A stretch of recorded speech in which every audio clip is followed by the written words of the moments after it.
Hello दोस्तों, मैं अंकुर vlogs में आपका स्वागत है। मैं आया हूँ पानीपत के एक ऐतिहासिक जगह पर, जहाँ पर सन 1761 में पानीपत की तीसरी और अंतिम लड़ाई जो मानी जाती है सबसे बड़ी लड़ाई यहाँ पर हुई थी। इस जगह का नाम काला अम्ब है। सही सुना आपने, काला अम्ब। काला अम्ब जो है, जो इसमें अम्ब शब्द है वो पंजाबी अक्षर का शब्द है। अगर हम इसको हिंदी में समझें तो इसको कहा जाता है आम, यानी कि काले अम्ब का जो अर्थ होता है वो हुआ काला आम। अब इस जगह को काला आम क्यों कहा जाता है, इसके पीछे एक बहुत बड़ा इतिहास है, जो हम इसके अंदर बनी चीज़ों के साथ आपको वो इतिहास बताएंगे। अभी हम इस कालेआम पार्क के मेन गेट से अंदर प्रवेश कर रहे हैं। अंदर प्रवेश करते ही हमें एक शिलालेख मिलता है, जो कि पानीपत युद्ध स्मारक है, जिस पे पानीपत में हुई तीनों लड़ाई का वर्णन किया गया है। इसी के साथ ही इंग्लिश में भी तीनों लड़ाई का वर्णन किया गया है। दोस्तों, ये जो काला आम पार्क है, इसको हरियाणा सरकार के द्वारा संरक्षित कर लिया गया है। अब यहाँ पर सुंदर पार्क का निर्माण कर दिया गया है। जो ये आप मेरे पीछे पार्क देख रहे हैं, इसको देख के आपको बिल्कुल भी नहीं लगेगा कि यहाँ पर पहले कभी युद्ध जैसा कुछ हुआ होगा। अब हम इसके अंदर बनी हुई ऐतिहासिक चीज़ें आपको दिखाएंगे। अभी आप जो मेरे पीछे देख रहे हैं, ये पानीपत युद्ध स्मारक के लिए 1992 में जो हरियाणा के उस समय राज्यपाल होंगे, उन्होंने इसको बनाया था। ये भी शायद उस समय के युद्ध से संबंधित कोई चीज़ रही होगी। दोस्तों, ये जो हमारा हरियाणा है, यहाँ पर कई ऐसी जगहें हैं जो अपनी ऐतिहासिकता के लिए प्रमुख मानी जाती हैं। अभी जहाँ हम हैं, पानीपत शहर, इसका जो इतिहास है वो महाभारत के कौरवों और पांडवों से भी मिलता है। कहा जाता है कि आपने महाभारत भी देखी होगी कि जब पांडवों ने कौरवों से रहने के लिए 5 जगहें मांगी, इंद्रप्रस्थ, बागपत, सोनीपत, उसमें एक जगह थी पानीपत।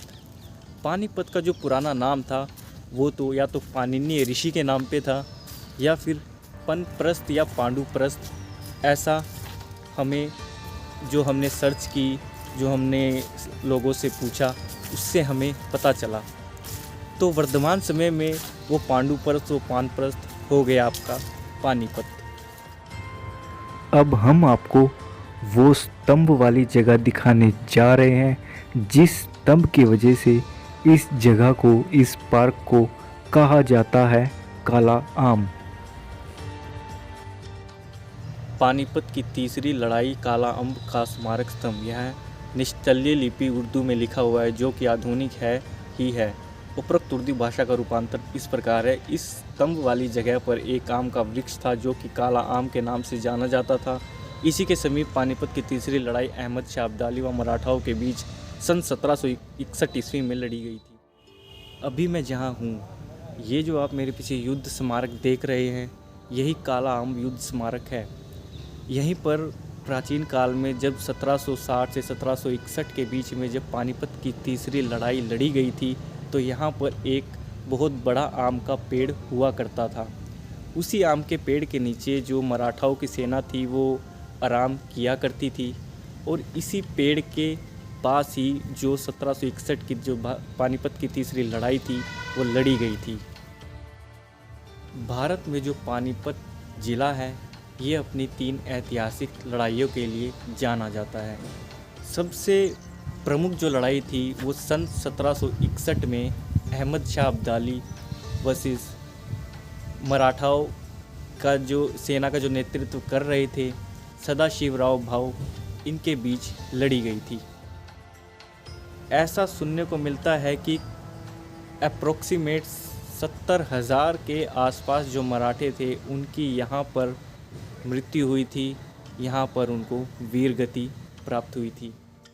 ऐसा भी सुनने को मिलता है कि यहाँ पर जो आम का पेड़ था, वहाँ पर इतना रक्त जो मराठाओं की सेनाओं का था उसके अंदर चला गया था कि वो जो पेड़ था वो इतना काला पड़ गया था कि उसके जो फल आते थे वो भी काले ही होते थे।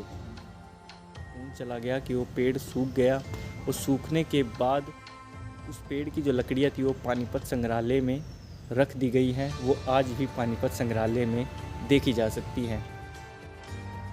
ये जो आप स्तंभ देख रहे हैं, यही स्तंभ काले आम के नाम से जाना जाता है। और ऐसा कहा जाता है कि यहाँ पर जो पेड़ पौधे हैं उनकी पत्तियों का रंग ज़रूरत से ज़्यादा हरा होता है। बहुत दूर दूर से यहाँ पर लोग इस काले आम को देखने आते हैं। महाराष्ट्र से, बॉम्बे से, बहुत दूर दूर से, और हम जैसे टूरिस्ट भी यहाँ पर इस काले आम को एक्सप्लोर कर रहे हैं और भी कई टूरिस्ट यहाँ पर आते रहते हैं। अगर आप पानीपत के काला आम आना चाहते हैं तो आपको पानीपत बस स्टैंड पर या पानीपत रेलवे स्टेशन पर छोटे ऑटो या फिर कैब वगैरह मिल जाएगी। पानीपत से के बस स्टैंड से ये जो काला आम है वो 8 किलोमीटर की दूरी पर पड़ता है। अगर आप अपने व्हीकल से आना चाहते हैं तो यहाँ पर आपको पार्किंग की भी फैसिलिटी मिलेगी। किसी भी प्रकार की कोई दुविधा आपको नहीं रहने वाली। मुझे यहाँ पे अपना व्लॉग करके बहुत अच्छा लगा। हम अपनी अगली वीडियो आपके सामने जल्दी ही लाएंगे।